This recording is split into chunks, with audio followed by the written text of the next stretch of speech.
এখন আমি দাঁড়িয়ে আছি কাকদ্বীপ ঐক্য সম্মিলনী হরিপুর ক্লাব।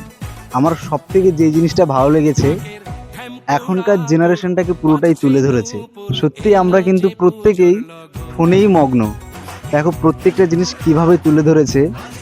সত্যি মা একা বসে আছে, কিন্তু এখনকার ছেলেমেয়েরা আমরা সবাই ফোনেই ব্যস্ত। কেউ সেলফি তুলছি, কেউ ইনস্টায় চ্যাট করছি, কেউ রিলস দেখছি। এবং তারপরেরটা যদি তোমরা দেখো, এখানে দেখাচ্ছে যে বার্থডে সেলিব্রেশন হচ্ছে, কিন্তু সবাই ফোনে মগ্ন।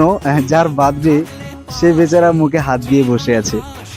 তারপরের পিকচারে যদি আমরা আসি, রাস্তায় কেউ অ্যাক্সিডেন্ট হয়েছে, কিন্তু আমরা সেই মানুষটাকে কেউ ধরে হসপিটালে নিয়ে যাচ্ছি না, আমরা তার ছবি তুলতে কিন্তু আগে ব্যস্ত। প্রত্যেকটা জিনিসই যদি এখানে দেখানো যায়, এখানে দেখো একটা জিনিস দেখানো হয়েছে যে আমাদের কিন্তু হাত পুরো বেঁধে রেখেছে ফেসবুক থেকে শুরু করে Insta, YouTube, everything social media.